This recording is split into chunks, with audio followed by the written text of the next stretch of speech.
Okay, great.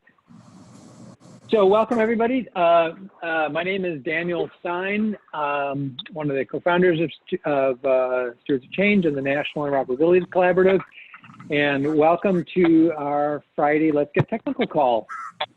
This is the last call of the year, and we are really privileged, and I'm delighted to have Dr. Chris Gibbons, who is our key speaker and guest with us today. And we'll get to Chris's presentation discussion in a moment. We're going to do some introductions in here a second. And I'm going to just do a little bit of housekeeping.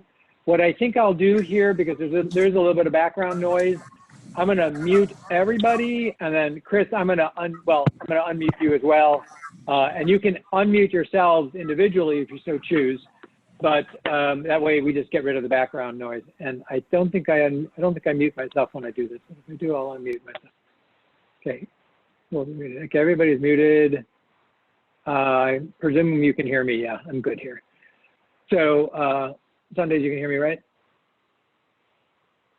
Okay, great. Yep, great. Okay, so you have power of your mute. You can unmute yourself as you'd like. If you want to engage today, and we're going to ask you, especially new people, to introduce themselves, there's a chat panel on Zoom. If you're not familiar with Zoom, you just kind of navigate around and hover your cursor at the top or the bottom of your screen, and there's a navigation bar. You can find the chat on there. You can also find a way to raise your hand, and you can also see the participants. So feel free. We try to encourage commentary and questions and conversation. Sometimes a little awkward to do on the phone, but it's been pretty good. We are, in fact, recording this, and it will be posted to the NIC Hub right after we get done here. So we have from I guess in the last maybe 7 or 8 calls, we have posted them. So as I like to say, if you haven't seen them, there's some real winners we've submitted to the Emmys, I think. But you can actually binge watch them this weekend if the weather is bad where you are. It's kind of fun.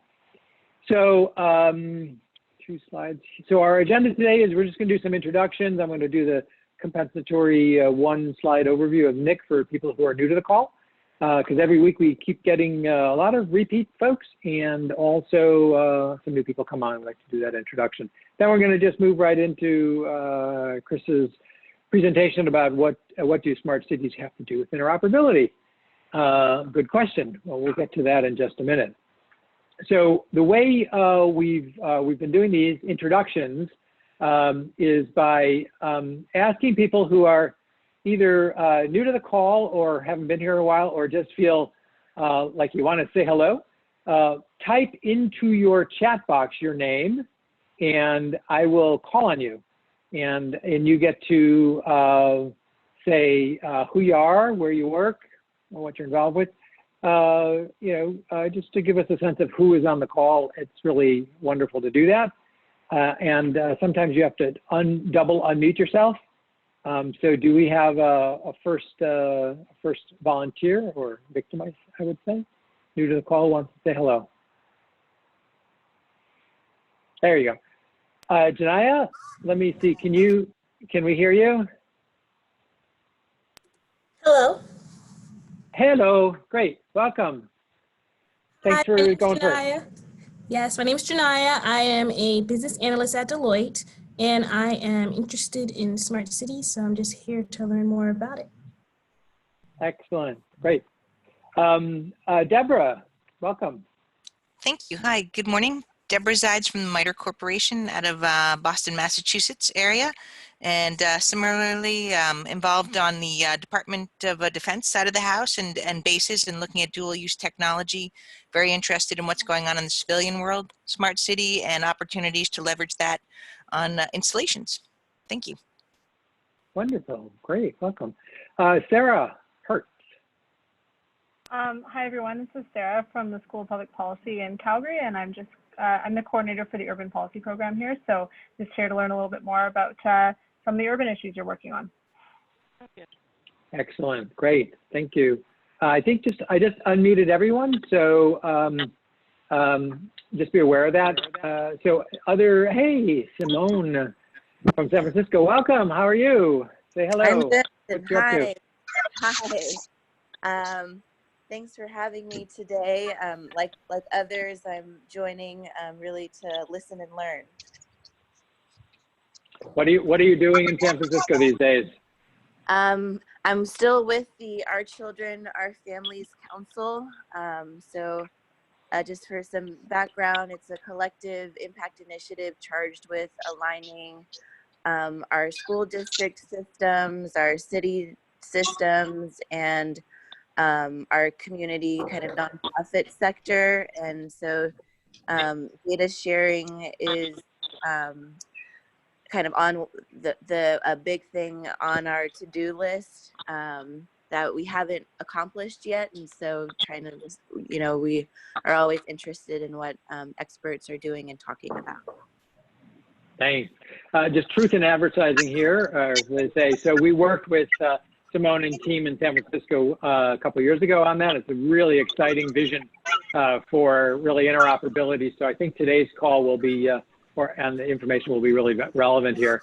One more, Sandra, welcome. Say hello. Hi. Hi, it's been a while since I've been on, but the LinkedIn announcement just went out a few minutes ago, so I might as well make it official. Colorado Higher Ed and Workforce, and I'm working with them to pull in Health, Human Services, and K-12. They're going to be launching what's called a C-Lab, trying to build out, cool. love the term with smart cities, they want to build an education city. So basically the plumbing, the water pipe, turn the data on in the state and set it as a pilot. So big launch January 30th, so I'll have a lot more to say, but a lot of things are happening. It's like, yes, and I've gotten hooked into Nick, okay, guys. So welcome. Yes. That's great. That's great. Colorado had been doing such wonderful stuff, and with the transition, I'm glad to hear it's still going. It's wonderful. Welcome to the call. Good to have you back. Anyone else want to say hello and introduce yourself? Going once, going twice. Okay. So that's fine. Feel free to introduce yourself whenever you're on the. If you want to make a comment, then as I said before, by all means, go ahead and participate as much as you can as we get into the discussion here. And so with that, I want to just give a very brief overview of the NIC for people who haven't heard it before. NIC is a project of the Stewards of Change Institute. It's funded by the Kresge Foundation. Thank you very much. We've been able to, over the last couple of years, build out the NIC and this platform and this webinar series. And it's really focused on cross-domain information sharing. So a lot of what we talk about here and what a lot of folks who are participants in this are interested in is, interoperability, data sharing, information sharing, all those things within a domain, and across domains. Obviously, they need to coordinate and collaborate. And so our focus is very specifically on human services, public health, education, public safety, emergency medical response, healthcare, and IT. Just a small bite of the proverbial apple, as they say. But as we look across those domains, we really see the importance of it. So what we're trying to replicate here on the hub is to create a virtual meeting place for people from these different universes to come together, to learn from one another. And then ultimately, we want to be able to share knowledge across domains. And I think that we've been doing that at different times in different conversations. It's very exciting. And I think it's where, as they say, the proverbial puck is headed, in terms of how do we coordinate and share and make use of information in a ethical, secure way so that we can make better decisions and have more access to information, which is really what our call today is all about. You can hear different perspectives on that. And so what we did is we published, we kind of discovered that as we were writing this report or manifesto, I might say, for HIMSS a couple of years ago, and these 6 domains really popped out for us in terms of looking at them and saying, wow, everybody's got similar kinds of challenges that they're trying to wrestle with. And wouldn't it be great if we also had a horizontal view across those domains so that when we're creating things that we've got a view towards a systems perspective, or as we like to talk about, a system-to-systems perspective, so that things are maybe reusable and we can move further, faster. So with that, I know all of you have been familiar with, or at least hopefully familiar with the NIC, and if you have not, if you're not, then please learn more about it and sign up, as it were. So the sign up URL is right here. There's all sorts of stuff going on there. I think we're getting close to approaching 1,000 members, and it's pretty vibrant. We'd love to hear your commentary, comments, posting, events, all those kinds of things. There's lots of information. And my proverbial soapbox is collaboration just doesn't happen. It happens when people take time out of their schedules. It becomes part of your work life. And what we're trying to instigate and amplify are people who are wanting to and recognizing the importance of collaboration, taking time out of their schedules to contribute and participate, and look forward to the time when there are more people who are actively engaged, half an hour a week, hour a week. That multiplies a lot when you have 1,000 or 10,000 people on that. So that's my pitch. Please participate, join, introduce yourself. All the materials and all the members are on there. And now, with great pleasure, I want to introduce Dr. Chris Gibbons. I had the great pleasure of, Chris, I met you several years ago at Hopkins, sort of by the by, but then a couple years ago at the HIMSS conference when you were actually presenting on the smart cities, and I almost happened upon the session and was just taken by your vision and the perspective on bringing technology into and for and with communities that we don't usually think about thinking about relative to how technology and how information systems can really change the course of a community. I was taken by that, and then we had the great fortune. I invited Chris to come speak on a panel and participate in our work with San Diego County last spring at the third annual summit, and he spoke. And it really confirmed for me the vision of that Chris brings to the table around all the complexity of healthcare information interoperability, and the ability to really also talk about it from a technological perspective, which is so important, is really exciting and galvanizing. So with that, Chris, I'm going to stop sharing. You're going to start up your screen, and we can get started. I'm going to turn over the mic to you. You can do your introduction and background, and then I'll interject at times, and I invite other folks as well, and I'm sure you would love to hear from people as we have this conversation. One last point is, there are people here I can see from all across the various domains, health, human services, research, academia, foundations, and I imagine many others. So we're thinking about, I can see from the participants that we actually have a pretty robust group of thinkers. And the more we can sort of think across those lines, the more exciting it is for, I think, certainly for me, and hopefully for the participants on the call here. So with that, I am going to stop share and hand it back to you.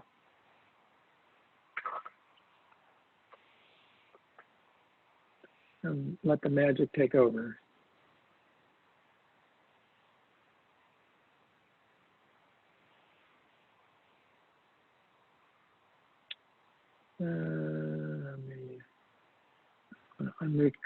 Oops. Chris, are you there? Oops, there. Can you hear me? Yep, got you there. Great.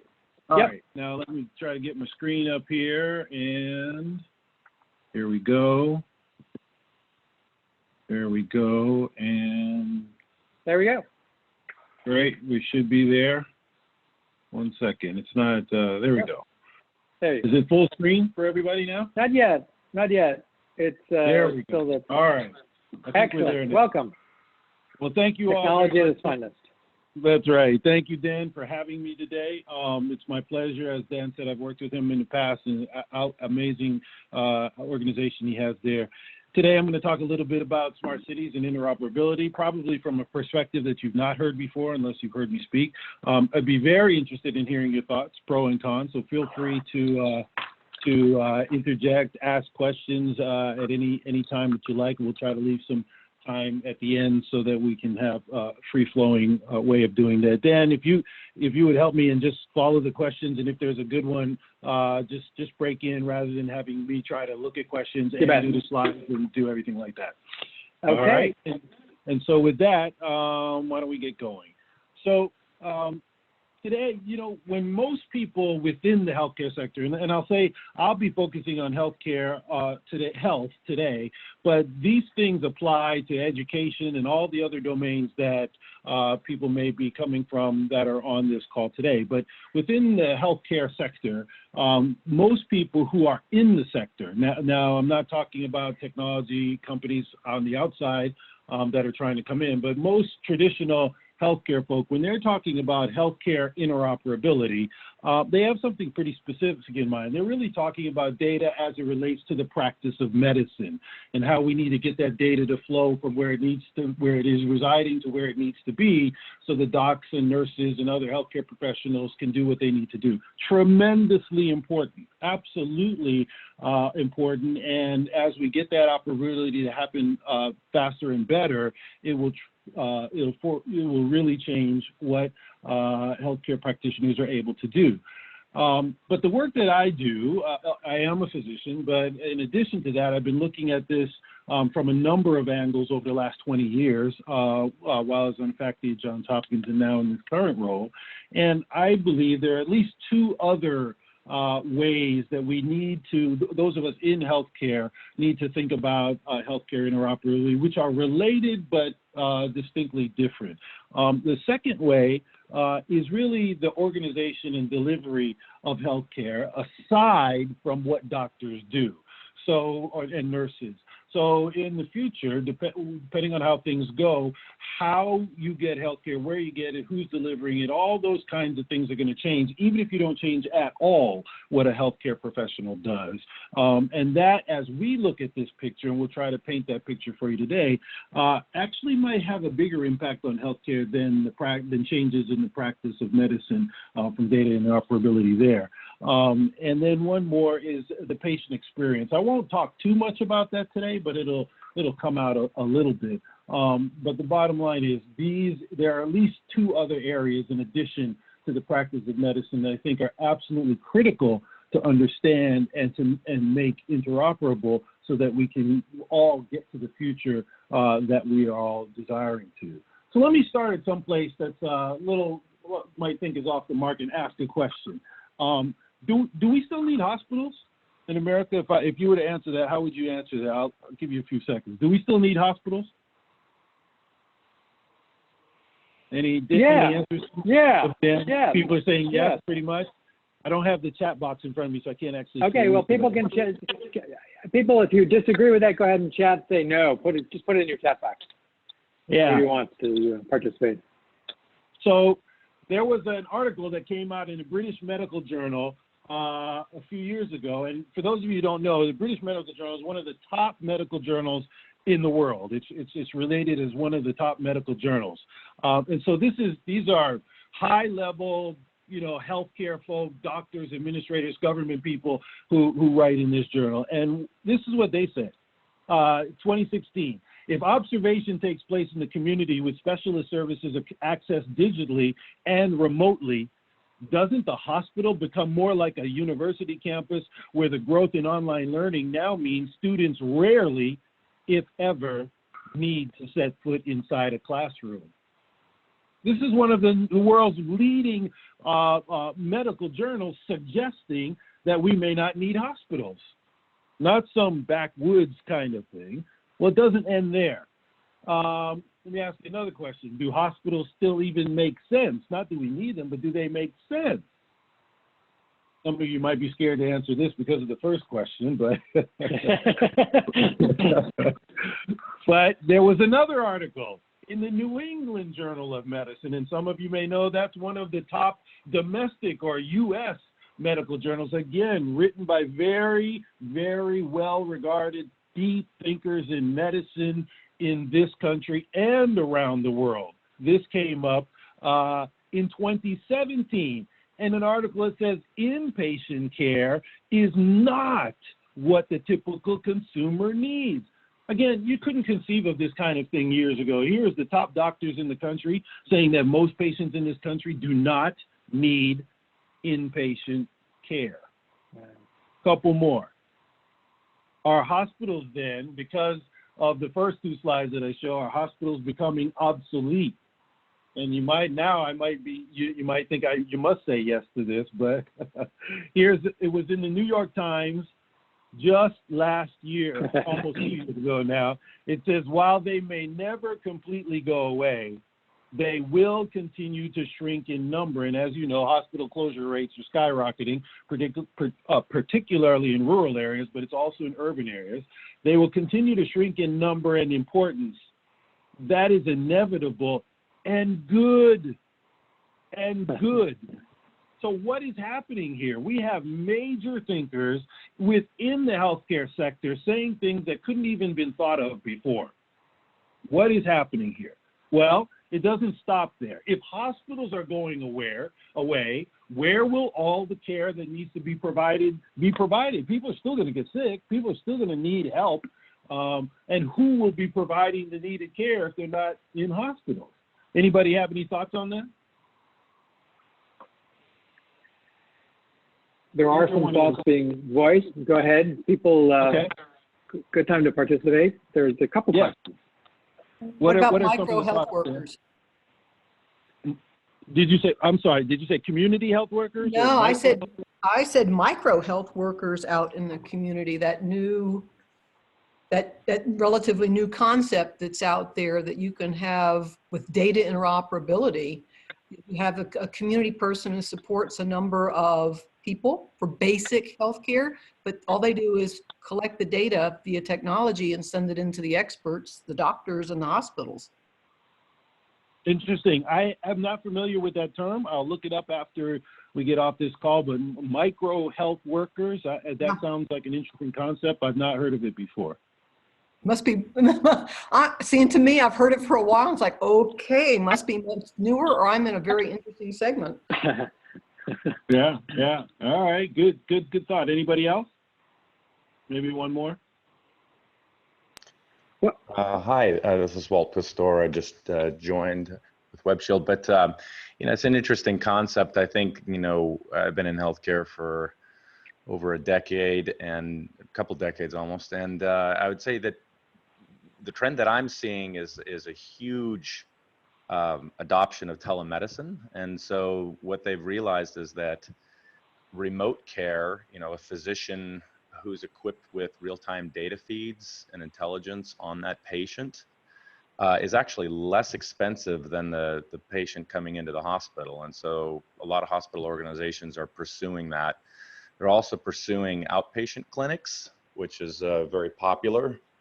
And I see that as more the dominant trend in the future, enabled by real-time data sharing and acquisition, be able to have intelligence on the patient. And so, when you extend that out further, you're looking at those same technologies will allow emergency responders in the case of disasters to be able to capture what who that patient is via the patient ID, and then pull up their clinical records that are suitable for treating that patient at the time. So I think technology will be the big enabler, but those are the areas, that I've seen evolving, and maybe that adds a little color to it. Yeah, great. Fantastic. I like that. So telemedicine, in your mind, is going to be a big player, which essentially, it sounds like, though, you're not necessarily thinking hospitals will go away, because it sounds like the docs kind of stay there and use telemedicine to reach people wherever they are and get their data and then pull up the records. Roughly similar to what we do now, but at a distance. So before we go on, maybe I'll ask that question. Do people agree with this notion? Just because there's an article in the New England Journal and BMJ and other things doesn't mean that everybody agrees with it. Do you agree with this notion that hospitals may well be going away in significant part? No. No, I don't think they're going to go away. I think they're going to morph and change. I think they're going to be just, you know, in line with what this conversation is about. They're going to become more intelligent. Yeah. You know, for example, I was talking to a CEO and founder of a company called ID Link, and they actually are working in conjunction with an investor and Mayo Clinic as far as opening up a smart hospital in Shanghai. And of course, they want to be able to, the intent there is to kind of appeal to the wealthy class and then everybody in between, but that they would have a set-top box that they take back with them so that they can just digitally identify themselves and be able to have a remote conversation with their specialist whom they saw at the hospital to remain, you know, to keep the continuity of that relationship. And of course, it's much more efficient for the physician and or hospital. They can deal with a larger patient load while still offering that specialized service. Yeah, so that's great. I'm glad you brought that up. So in this country, we have, as an example, so we won't talk about Shanghai or others just yet, but in this country, we have, you know, 325 million plus people, 325 million plus. And we're adding a net person every second. We know that baby boomers are aging fast. About every day, 11,000 people turn 65. And in just a few years, we will have 1 out of every 3 people living in America will be over the age of 65. And a few years after that, we'll have another 70 to 80 million people over the age of 85. The reason that's so important is because all of you, or most of you on this call, recognize that seniors, you know, they get sick more, they use healthcare services more, and the healthcare system today struggles to deal with chronic diseases, and seniors on average have between 2 and 5 chronic diseases. We, on the other hand, we have about, actually the number is down now, but it's about 5,000 hospitals in this country, about 5,000 hospitals. We've got about 400,000 primary care docs, another 400,000 specialists, and about 3 million, 2.8 million nurses. So that's the healthcare system. Across 5,000 places, hospitals to go, we've got about 3 million people providing care to a population increasingly over 325 million people. Now, and as more of them age, how is it that all of those people are going to be able to get the care they need at those 5,000 and shrinking number of hospitals?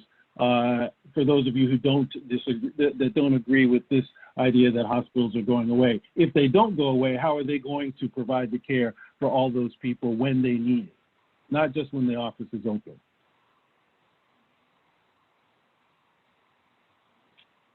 Yeah. So I've asked this question. I've asked this question to probably 100 different groups over the years, over the last several years. And your answer, which I haven't heard one, I don't know if there's one on the chat screen yet, I don't have it in front of me, is the same answer that I've always gotten. Nobody has an answer for that question.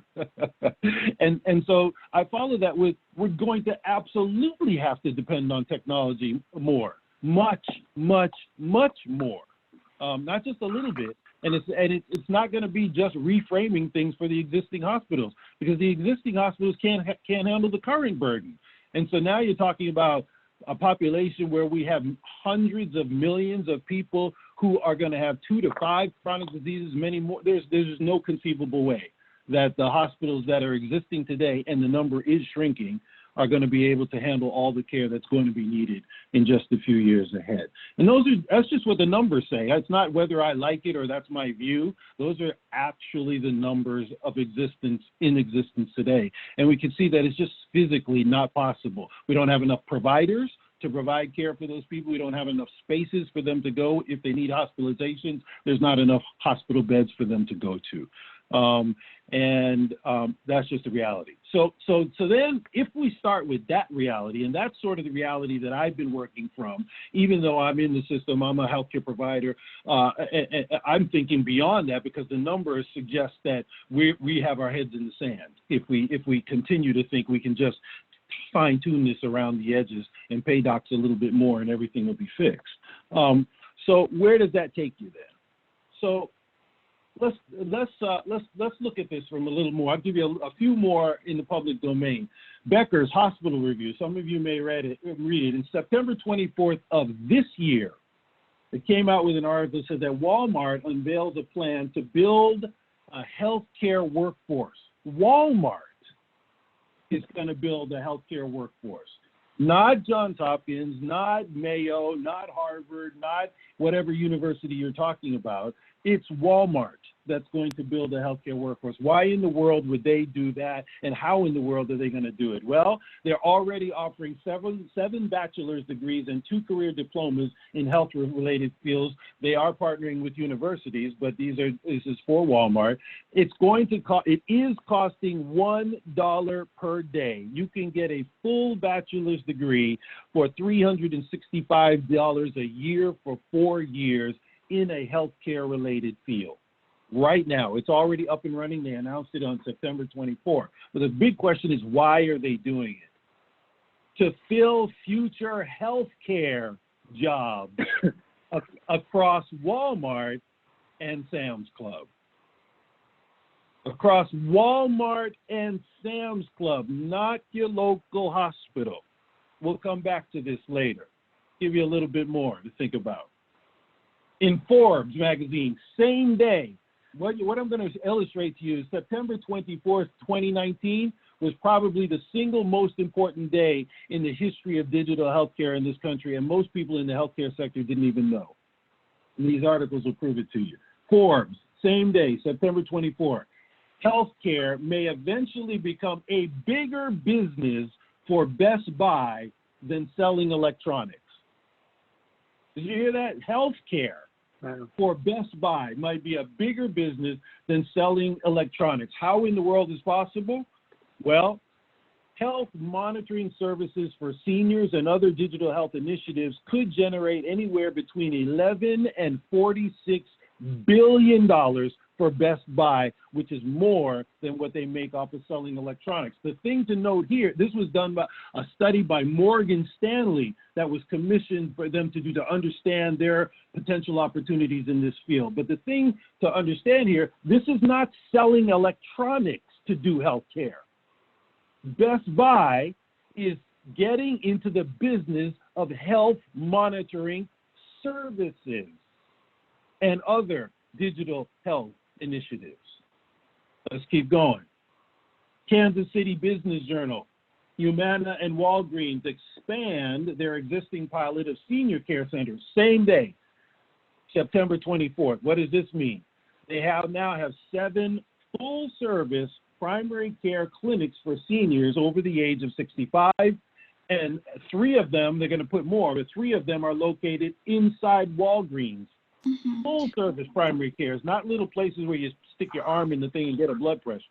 We're talking about full-service primary care clinics, not at a hospital or a university or a tertiary academic medical center, but at Walgreens. Same day, September 24th. New York Times, CVS Aetna, CVS Health, same day, announced September 24, CVS Health adds the first digital health app to its offerings. This is significant in a number of ways. Why? Because it's called Sleepio, that's the app. It's an all-digital insomnia treatment app. It uses an avatar. It does not use a real person. It does not use a real doctor or nurse. It's an animated therapist giving behavioral modification, CBT therapy, over the app. It's the first purely digital therapy tool that's going to be offered by CVS Health. As you know, CVS Health is now owned by Aetna, the 3rd largest payer in the country. And guess what? Don't have a doctor that will prescribe it to you? Don't need one. It's chosen because it is backed by several rigorous studies, and you don't need a doctor's prescription at all to get it. If you want it, they will give it to you. By the way, I had a slide in here. I took it out, but I'll tell it to you now. The former chairman of Aetna is a guy named Mark Bertolini. He's the one who spearheaded the merger with CVS. And he sat down from the chairmanship, but he's on the board now. He is quoted. So if you don't even agree with all the words that I'm saying, take his word for it. He was the chairman of the 3rd largest payer in this country. He said, we're getting to a place where, he said this 2 years ago, and you can Google it for yourself and find it was at a conference that he was speaking. He said, we're getting to the place in healthcare where almost anything we can do in a hospital, we can do outside of a hospital. He said, so what if in the future we considered being admitted to the hospital as a failure of the healthcare system? This is one of the biggest payers in the country, thinking entirely different than the current stream of care. So this is why these are significant. But let's get going a little bit faster. New York Times, Amazon launches Amazon Care, a virtual medical clinic, same day, September 24th. What does this mean? It's an entirely virtual health clinic. There are no brick and mortar anything in this model. The consultants make their consults through a mobile app or a website. A patient can contact them or vice versa. Nurses use texting and respond in minutes. How many medical centers you know will respond to patient inquiries within minutes? Follow-up is done by nurses going to the patient's home. No patients go to any clinics or any hospitals. The nurses go to the homes of the patients they're working with. And Amazon can prescribe medicines, depending on where you live, that can be delivered to your home by drone or picked up within an hour. My friends, all of these things are already happening, announced on September 24, 2019. One more. CNN announced on November 14th, Apple Watch, a virtual clinical trial reported in the New England Journal. Some of you may have seen this. Almost 500,000 participants. How many RCTs do you know have that many participants? Not very many, number one. And how long does it take to get them? It took them 8 months to get that many participants. You download the study app to the watch, and it found that the Apple Watch, people have been criticizing it because it's AFib, it's not accurate, all that kind of things. It has high predictive value, positive predictive value for AFib, and very few false positives. And 76% of the participants follow up on the alerts that are given. The people were worried that people wouldn't do anything even if they got the alert. That doesn't seem to be true. No clinic or hospital was involved in this trial. None at all. It was verified by doctors, but nothing there. So we have this is not something that I'm making up. We have an emerging reality in this country that September 24th was probably the single most consequential day in healthcare. Healthcare is rapidly changing. The changes are not coming from inside the healthcare sector, and hospitals, for the first time, are no longer central to the visions of healthcare delivery of some major players in this country going forward. Up until now, the hospital and everything that happened in it was absolutely central to healthcare delivery. And then there was this period of time over the last 5 or so years, maybe 7 or 8 years, where we talked about delivering care in the community, talked about delivering care in the homes and what we can do. The healthcare system moving very slowly on that outside movement. Now, outside entities are moving at lightning speed and have begun the transition. They have absolutely begun. Their visions no longer involve necessarily a hospital.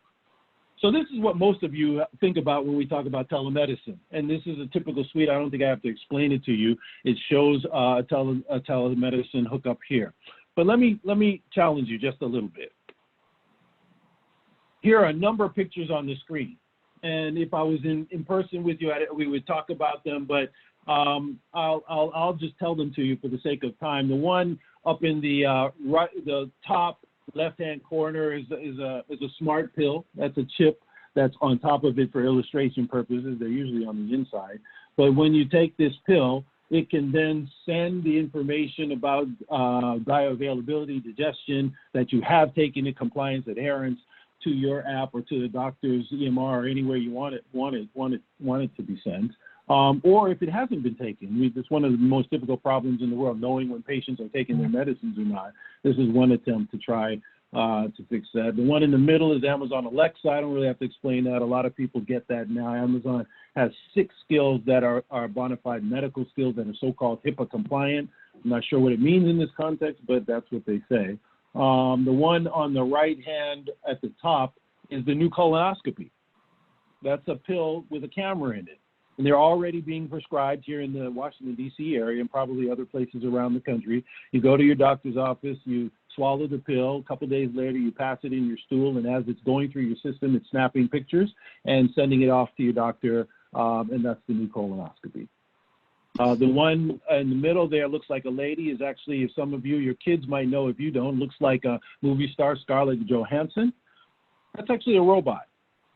And I have that up here to illustrate robots aren't these lost in space, you know, kind of clunky looking things anymore. If I could play, I would play the video for you. You would see that her facial expressions look amazingly real. If you could touch her, you would see her skin feels, and her hair feels amazingly real. And I only put that up there to illustrate to you where robotic technology has gone. It's just not these clunky things that we look in mind. The one right below her is actually a sensor, but it's a tattoo. It's also a tattoo illustrating how small and inconspicuous these things can get. Some people, particularly in the healthcare field, used to say, well, if the thing isn't touching a dock, you know, the data doesn't go to a dock, it's not valuable at some point. This tracing under the Alexa is a Fitbit tracing that saved the man's life. A Fitbit tracing that saved the man's life. If we have time, I'll tell you about that later. And the last one's an Apple Watch. I don't have to explain that one to you now. A few years ago, I did.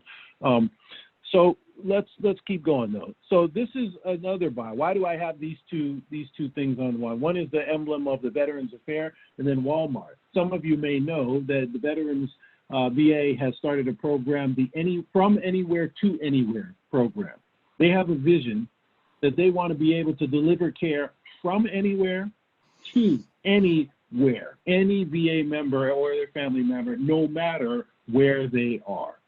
And they have a number of ways of doing that. One way they're doing that for people who have absolutely no technology is by partnering with Walmart. And Walmart is setting up some centers into which these veterans and their family members can go and get, through telemedicine, some care done there.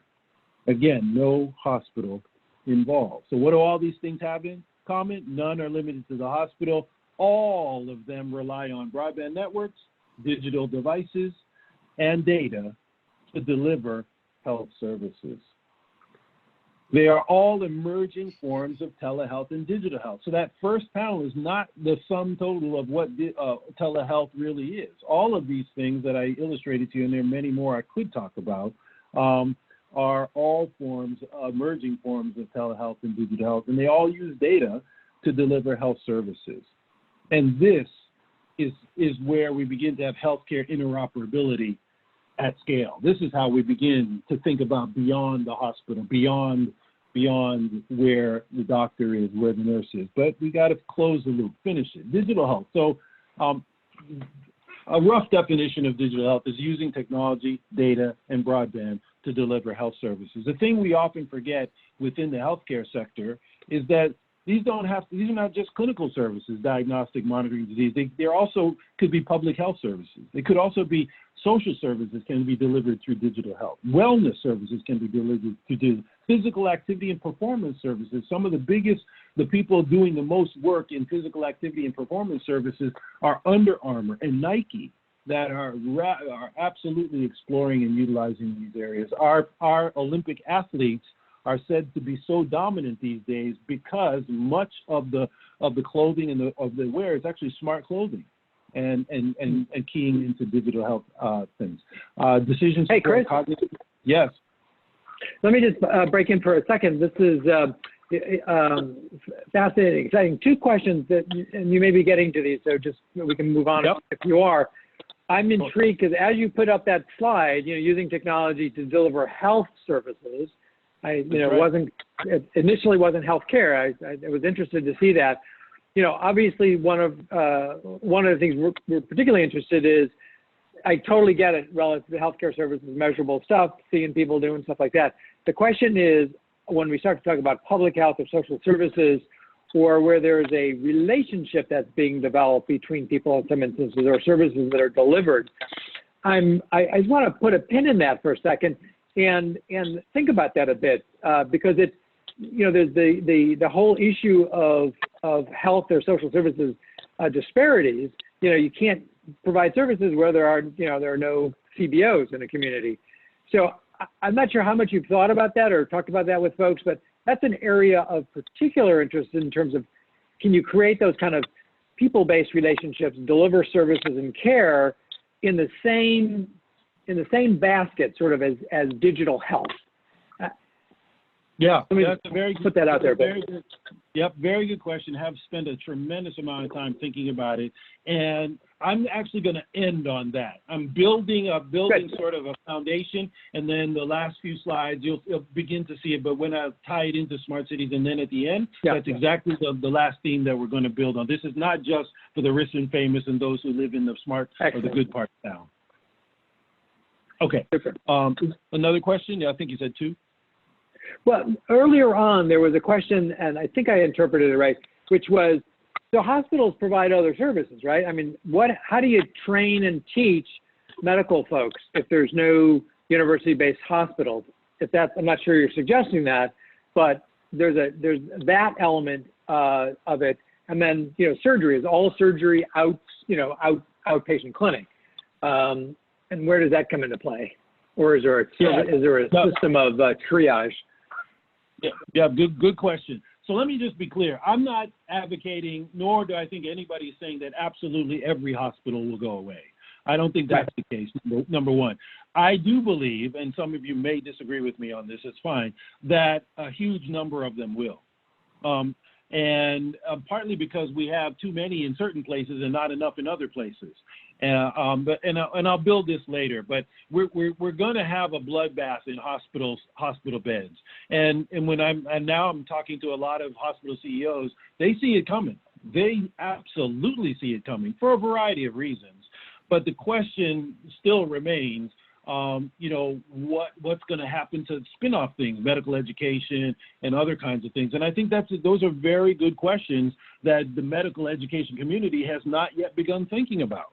There's still, this is where I'm saying too much of our healthcare system is really stuck in the way we've been doing it for the last 100,000 years.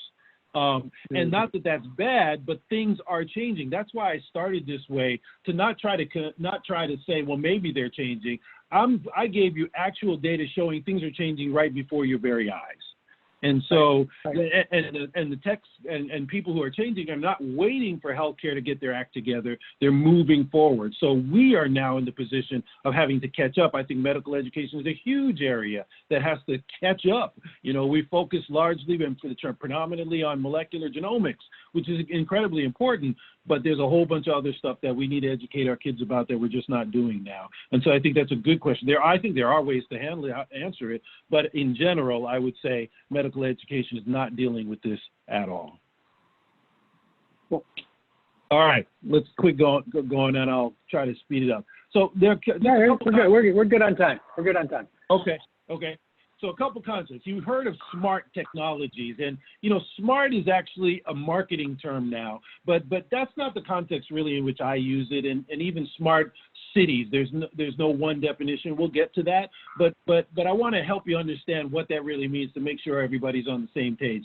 And some of these terms are changing as technology changes itself. So smart technology in the early years meant, anything, especially in the healthcare domain, a technology that could send something and then send an alert to an EMR or to a doctor. And we thought that was just great, right? That was just amazing. Could never do that before. And then we had all these problems. So remote sensing with alerts to providers, the EMR, or the patient. But then we had all these problems. We were like, whoa, we're getting far too many alerts, and then doctors just tune out of them because you can't keep up with them. Then we had the issue of false positives. Sometimes we'll get alerts, but it's actually totally normal in that patient. And then there's natural variability. Yeah, if your blood pressure is up a little bit, it might be normal in this patient for X reason, but the system can't tell that. It just tells you when the blood pressure is up. And then you just have atypical patients and atypical presentations that those kinds of systems, just overwhelm you. And the value of a system that can just tell you something is happening is really very limited. It's sometimes better than nothing, but that's not so smart. It is a level of smart, but not so smart. Well, today, smart technology has really evolved. And what it is today is really devices that have embedded, hardware, computer chips in them that can really make them do through AI, through algorithms, through a bunch of stuff, make them able to detect, but not just detect, to understand through processing through the cloud or at the edge of the network, and determine the best action and then automatically respond. appropriately without human intervention. So smart technologies actually detect, understand, know what to do, and then do that thing without any human intervention. And, you know, we've actually been having some of these in our society for a very long time. One of the simple kinds of smart technologies are the electric door that, you know, you go to any mall and the door senses you're in front of it and it automatically opens. And when you go through it, it senses you've gone through it and then it automatically closes. No human is in the background pressing a button, open the door, let him go through, close it, now he went through. It happened automatically. But we also have those a little bit in healthcare already. Some of you may be familiar with continuous glucose monitors. Some of those are able to sense, detect a sense of a person's glucose level, so blood sugar level, automatically 10 times, 100 times a day if they need it, or once a day, without sticking the finger, pricking the finger and getting a little blood. It then determines how much insulin that person needs, and then gives them the appropriate amount of insulin that they need, you know, 3, 4, 5, 7 times a day if it's necessary. And oh, by the way, the docs that are using this today love it. They love it because they don't have to worry about kind of titrate insulin doses, and they can worry about patients with other ailments out there. So my point is, smart technology is technology that does more than sends an alert somewhere. That's not so smart. But the smart technology senses, understands, and appropriately intervenes automatically in real time within a split second. And that's where we're going. You're going to see a lot more of that, not only in healthcare, you can see it in education, you can see it a whole bunch of other places, but it has profound implications for us here in healthcare. So one more step, though, to help you to paint this picture and end up where I was telling Dan I was going to end up. So how do you get this to everybody in the whole community or the whole country? Well, obviously, you can have all the technology, all the smartphones and all the devices you want, but if you don't have the broadband connection, if you don't have access to broadband, it's not worth anything because it can't help you. And in fact, that seems to be the biggest and most difficult challenge that most people, particularly the poor and underserved and those who live in rural areas have. There's no broadband. And so they might have a phone, but they can't connect. Well, smart cities and the smart city movement may actually have an opportunity to help here. Now, and I talk about smart cities and smart communities. So what is a smart city or smart community?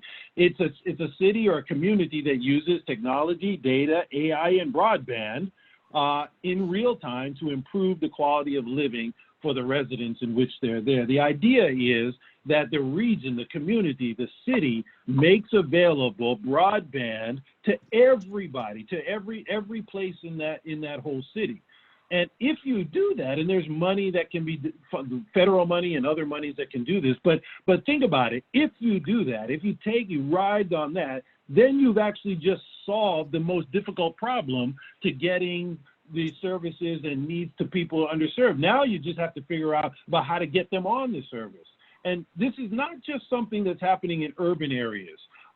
Dan will remember back last year when we were presenting this at HIMSS, we had a lady there who is working in North Dakota. She's the health officer for the state of North Dakota. And some of you may know that North Dakota has a vision of becoming the first smart state, the entire state. And North Dakota is mostly a rural state. That's what makes it so amazing. But they are not limited to urban areas. And now, since then, I've become aware of internationally, some places that are doing some phenomenal things. Finland, I know it's a small country, but it's a huge area. They are working to become the first smart country, the entire country of Finland to be smart. And there are other areas that are doing. So this concept is not limited to cities at all. Interestingly, the FCC, one of my clients, has just announced an idea, a proposal for a $9 billion proposal to get broadband to rural areas in this country. So you see, you know, there's no need to think about this as sort of only an urban thing. It's the underlying infrastructure that enables everything else to happen. And that's where we need to start thinking. And that's why riding on the smart cities phenomenon, smart communities phenomenon might be a way to start to address problems in underserved populations, the biggest one of which is oftentimes access to the networks. So we're beginning to move into this age, particularly with 5G coming on board, what some are calling this age of ubiquitous computing, or the ability to be computing or moving data anywhere, not just at home, not just at the hospital, but anywhere, in your car, walking down the street, on the beach, or under a bridge. I mean, it's just, that's where we're going. And if that's the case, that opens, at least in our view, tremendous opportunities for the things that we're trying to do. So smart care, again, not a marketing term from our perspective, it's a concept that we've developed, really means something specific in this context. You can think about it as using smart technologies in the context of digital health and in the infrastructure of a smart city, where you can, so then smart care becomes using technology, data, AI, and broadband to deliver automatic health services anytime, on demand, anywhere the person is located in the community, because it is a smart community and computing can happen anywhere. Okay? So this changes everything, obviously. Now start thinking about all the services, public health services and others, that could be delivered, and we'll end up talking about sort of the person-centered part of it. But so this one, I'll just really quickly show this to you. This is some work that we published a few years ago, getting a lot of resonance. So when you think this way, you can conceive of the healthcare system now changing drastically. And in our view, inpatient care in the traditional hospital, that's on the left-hand side, there's only going to be about 5%. We'll only be delivering about 5 to 10% of the health care that's being delivered in this future world. And I won't go through all of these. Some of it will be at home, some of it will be in communities, but the smart care will provide 45% of all the care that's delivered, and in a variety of ways. Just focus your mind down. If you look at that big bubble down there at the bottom, there's a thing called the command center. And I'll just tell you, you can think about it like this. In the same way, we've got, 10,000 airplanes in the sky every day. And we need air traffic controllers at airports to make sure those planes don't bump into each other and they go to places they're saying the way. If this vision that we have is true, and many people, growing number of people are believing it is true, then you could envision the need for sort of data traffic control centers that are focused on healthcare, where we're ensuring that, the right data is being collected from the right place and the right services are going to the right people in the right place. And then I learned a few years ago that Mercy Hospital has built the first one of these, a 5-story hospital that has absolutely no beds in it. It has nothing but computers, technology, doctors, and nurses. And I actually had the fortune the last 2 weeks ago, I was at a meeting I was speaking at, and one of the principals was there. So I actually spoke to him about this space. They are monitoring the data that is accompanying the services that are being delivered to about 700,000 people across St. Louis and the greater St. Louis area. And they have plans to build another one. Indiana University, affiliated with Regan Street University, is now building a second one. I think we will have more of these, my friends, as we go forward. Couple more slides. So what does this mean for patients?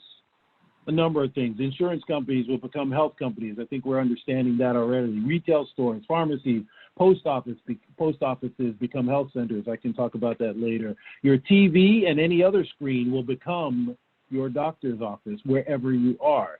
Your smartphone will become a health device. We're seeing that. Consumer tech, clothes, and apps will assist with health management. Patients will support each other through social media, virtual reality, and augmented reality. I haven't even been able to talk about that today, don't have enough time. These are in yellow because they're already happening. The last few I have here are in white because they haven't quite started yet, but we're close. Doctors will treat environments, not just patients. Our medicines will tell us when they need to be taken. Your car will become your ambulance. No population will be hard to reach. Healthcare becomes embedded in everyday life, wherever you are. It's not something you get when you go a certain place. Your home will become your hospital. So here, let me skip this right now. I'll come back to that. These are some examples I can give you of things that are talking about, but here's the reality, talking specifically about the underserved. The reality is this is data that you can pull, anybody can pull, some of it's from Pew and some other places. Today, Nielsen and others, today, 97% of all households in America have a television, 97%. Another 96.1% of all households below the poverty level. These are now the poorest of the poor we're talking about, but 96% of those households have a TV. 95% of all households have a TV or broadband connection. 92% of all individuals own a cell phone. They're not all smartphones, but they own a cell phone. And it's amazing that 81% of households below the poverty level have cell phones. Many, many people who are even homeless and live under the bridge and live other places have cell phones, and they find ways to keep them active. They do experience periods of time when they're out and they're not on, but they're able to get them to come back on again. So if this is the true reality, then we're beginning to get to a place in the context of smart cities and smart care where we may already have the infrastructure to touch almost everyone who needs to be touched through these digital mechanisms. That means there's no such thing as a hard-to-reach population if these numbers are correct. So then we just have to figure out what to do with them and how to have the in-person types of connections that we need to have that Dan was referring to better. And we can talk about that in the Q&A section. But I want to illustrate to you, this is not just stuff from 100 years from now. This stuff is, we are there today, even with underserved and rural populations, where we are very close to being able to have the infrastructure we need to deliver the services to whoever they need to be delivered to whenever they need them, not only when the office is open. And this is what interoperability is really about in the minds of real people and real patients going forward. So the underserved then become the served. We can then bring health disparities and the social determinants of health and health equity interventions into the 21st century. Can we deliver some of these interventions online that are now being delivered in person, and is it the same? What do you think? What do you guys think? Are interventions that are particularly in these underserved populations and health equity domains that are typically delivered in person, as Dan was alluding to, can they be delivered online, number one, in any way? And number two, is it the same? What would you say? Anybody? I'm going to unmute everybody for right now, just because it's, I know some people are having trouble with that. So everybody is unmuted. So just if there's background noise, we'll hunt you down. Anybody have any thoughts on that? So this is Karen Smith in California. I would say a lot of it, yes, we could do in the field, probably even better because it will be more likely to actually reach people. We already do street medicine, which provides a lot of on-site medication delivery, but also wound care and that sort of thing. So, and with the help of technology, it'd be even better. Great. Good examples. Anybody else? This is, excuse me, this is Adam Pertman. I have a question. Is any organization, company looking at how do we deliver to the people who don't have cars, who don't have computers, whose cell phones do go out regularly because they don't have service or money? Is there anybody looking particularly specifically at those populations and saying, how do we ensure or how do we mitigate their being left out or left behind? I would say, this is Marshall, yes, they are looking at it because they're the frequent, they call them frequent flyers or frequent visitors to the emergency room. So these patients are actually very expensive because they are on the fringes and they don't have the infrastructure. So I love the whole concept of being able to have micro health workers, being able to reach people that are underserved. And I'm curious if there's a way to put interoperability and security with the smart cities to overlap with each other, since it requires data protection. I'm just interested in your thoughts about that, if that's coming up. Absolutely, absolutely. On your first point there, I think you're absolutely right. I think one of the things I've tried to illustrate through this talk is that we, and I'm pushing, we in healthcare need to adjust our in my view, would be helped if we adjust our thinking just a bit. And here's another example. So when talking about underserved populations and being frequent flyers, all of that is true. But I just gave you data that showed many of them, not all, I get it, but many of them have technology that's intermittently available. Well, where does it say in order to deliver health services online, you need to have an always on 24/7 connection? From many things, you don't need that. All you need is intermittent access. Now, I'm not trying to say that the intermittent they have is the same as the intermittent you may need, but the point is we don't need to think about delivering services to people like this as if they needed a 24/7 gigabit connection all the time, because that's probably it's not the case. It just isn't the case. And maybe some of them, even with their intermittent connections, might be enough to deliver the services. Number one. Number two, the idea, again, I'm not familiar with the micro workers. I like the concept. I got to look into it a little bit more. What I am familiar with is community health workers, which is, it seems to me, is a sort of similar thing. And one of the ideas that I was building out for over the 20 years at Hopkins and in Washington, D.C. is who's to say that every person has to have their own connection? It could be that these workers bring the connection or bring a mobile hotspot once a week or twice a week or 3 times a week, deliver the service, and then go away somewhere, and that's sufficient. So, but exactly. But to get there, you got to think a little differently.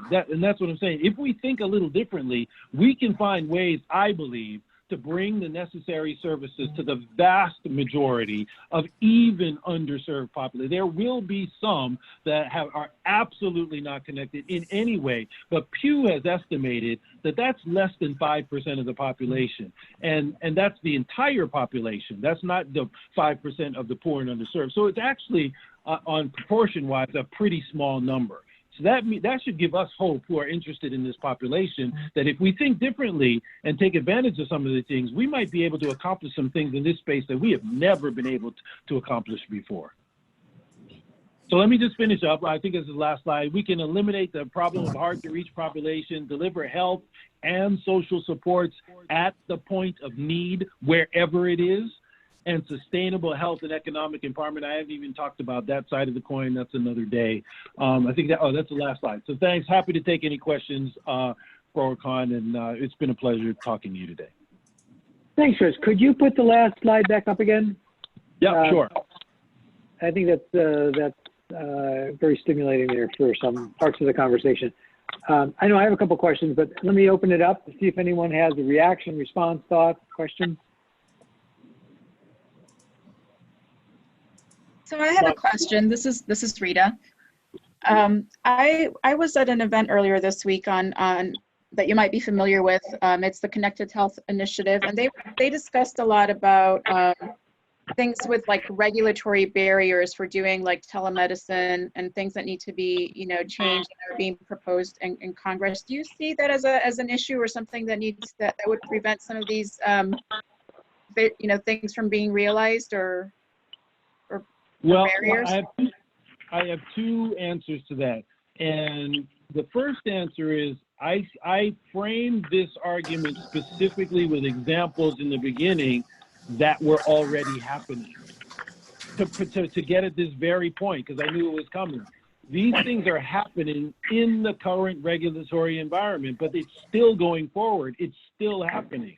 So yep. my point is, yes, regulation and regulatory barriers are there, but people who want to figure out ways to move forward are figuring out ways to move forward.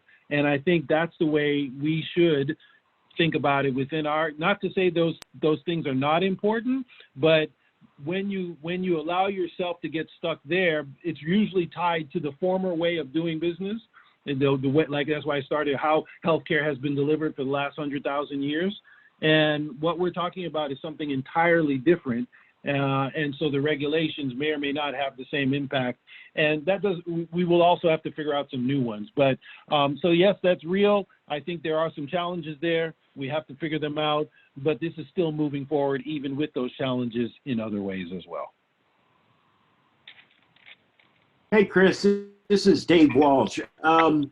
With things moving as quickly as they are at this point, do you think enough attention is being paid to things like security and reliability, either a hack from malicious individuals that could spread very quickly, or some event, a solar flare or something that's just going to impact things dramatically? Do you think enough attention is being paid to security and reliability? That's another good question, and I think I have two answers for that. I wouldn't call myself a security professional, so I don't want to beat them up to say they're not doing enough, because I think they'll all say we're doing all that we can, and maybe that's true. What I do know is that even if they are doing everything that's possible, technology is changing so rapidly that what they're doing gets outdated rapidly. So they have to move at the speed of technology. They can't move at the speed of their sector anymore. And so this presents a problem, because generally speaking, technology is moving faster than our ability to regulate it and manage it and go forward. So your point, though, is do we have a problem? And yes, we have a problem. We have a problem here that we have to deal with. I think we will deal with it. There will be some tragedies. There's already been some tragedies. There probably will be some more. But the way I think about this is, let's go back to the before technology generation. We had people stealing medical charts. We had people writing doctors and others writing bad things in charts. We had all kinds of heinous behavior in the healthcare system before, and we figured out systems to deal with them. Didn't stop them all, but we figured out systems to deal with them. I think the same is true in the cyber world. We're just getting started, and there's going to be some problems, but nobody's really advocating totally going back to the days before this, nor should they. It's just the new world we have to live in. We've got to figure it out as a society, and we're actively doing that.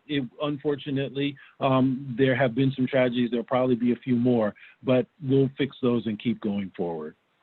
Thank you. Hey, Chris, this is Elliot.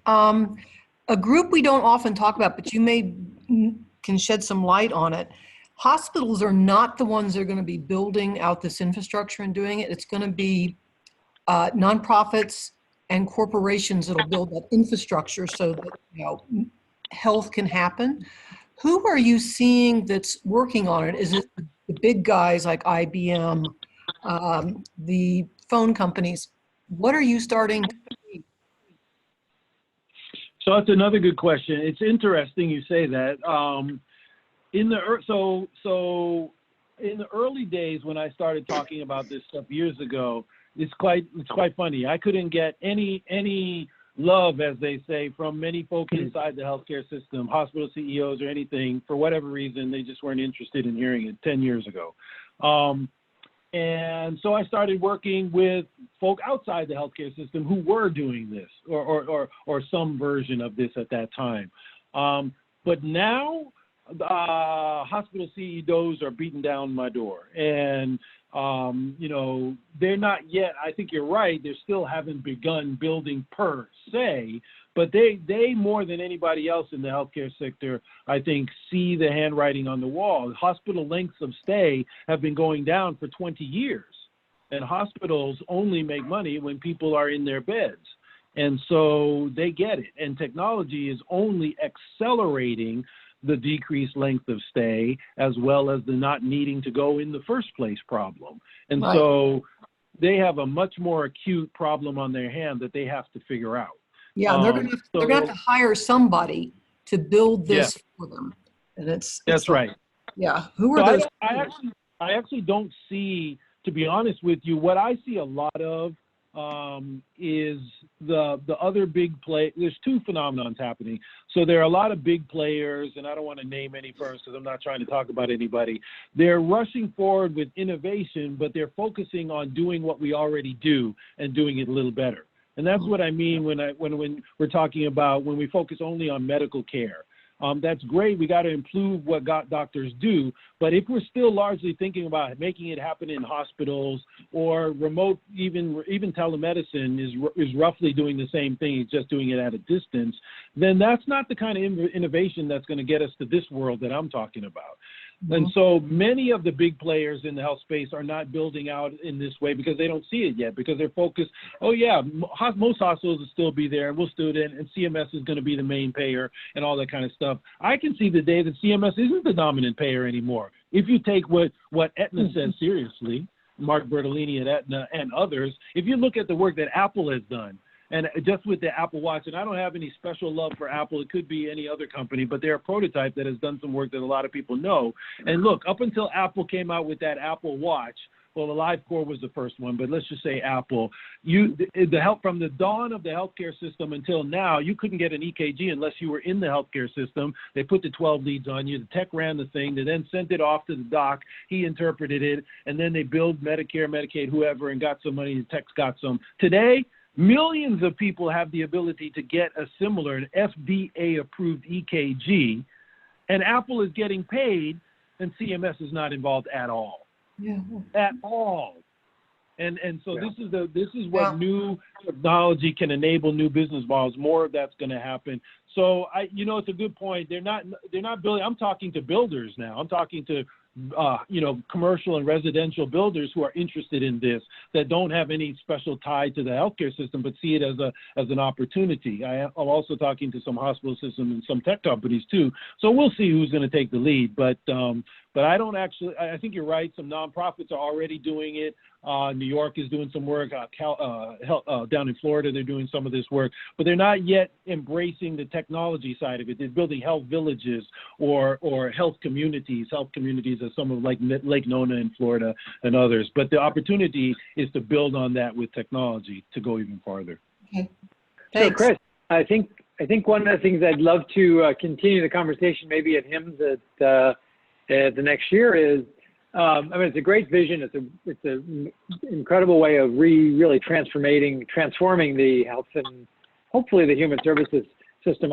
I'm thinking about, the opportunities presented by the democratization and the distribution channel, assuming that there's a broadband that's built and it's accessible and somehow affordable to people on all ends of the spectrum. But how, the question I'm not sure we need to answer here is, nor can we, is how do we ensure that it's not going to exacerbate health disparities because of the familiarity, the commonality, just the culture of using technology and interacting. And then how does that wrap around the whole, we talk about social determinants, you brought that up earlier, person-centered approach and a value-based payment system. Who's making sure that these other components are being integrated in? Are we looking at the wrong pockets payer problem as well? If you're getting paid for one thing digitally, but not necessarily having a conversation with somebody who's depressed, for that matter. There's a bunch of questions like that. Great questions. You're right.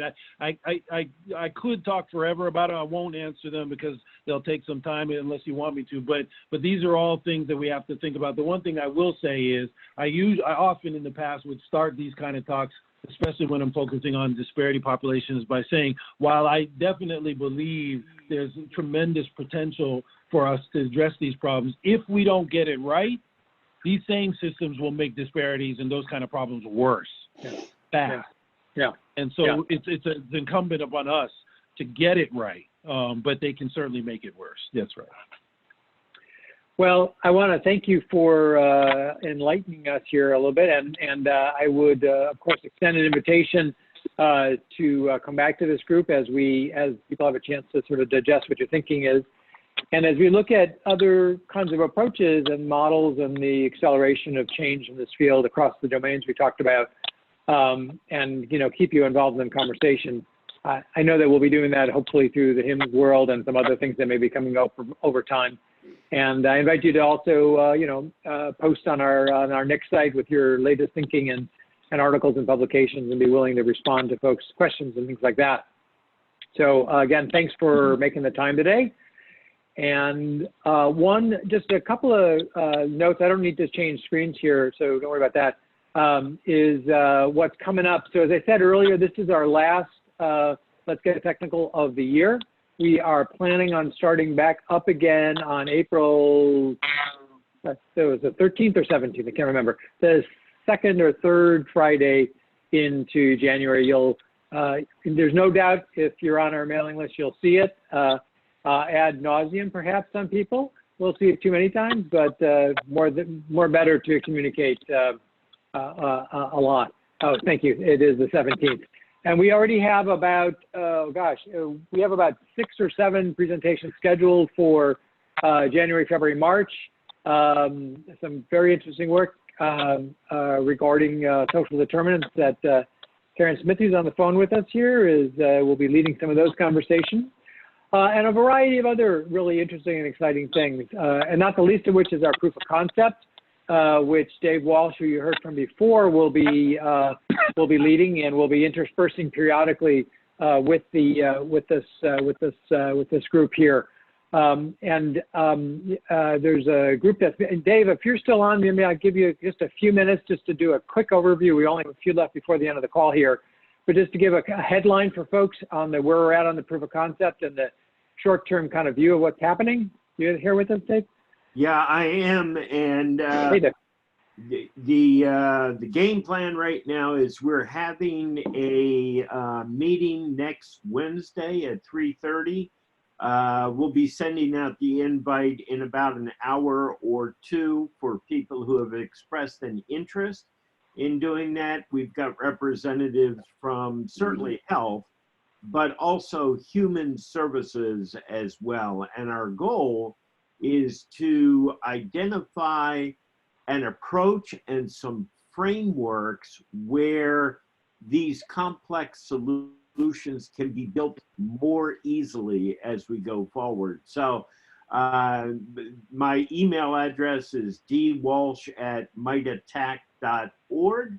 If anybody doesn't get the invite, please reach out to me. I'll make sure you're included. But it's shaping up to be well balanced between both health and human services. Thank you very much, Dave. For folks, again, just to reiterate, this is the first proof of concept, the first sort of bringing the community together to actually build something and to demonstrate a not insignificant challenge in terms of person matching and identifying and sharing between health and human services. So for those of you who are interested and committed to participating, we really look forward to it. We want to really create it as a model for other kinds of projects going forward, and we have several that are percolating. So we'll want to learn from that. For those of you who want to observe, by all means, we'll be having periodic communications, and on the hub itself, you will see that there's a tab for projects. There's this project up there right now, and we'll be keeping track of that, publishing sort of findings, timelines, people who are organized or who are helping organize and deliver it. And so stay tuned and have a great holiday season. Talk to you all next year. Thanks again for Chris for taking time to present to us, and everybody else who's been involved putting these together. With that, have a great rest of your day, and look forward to talking to you all soon next year. Okay? Thanks, Daniel. Bye, everybody. Thank you, Daniel. Thank you. Great communication.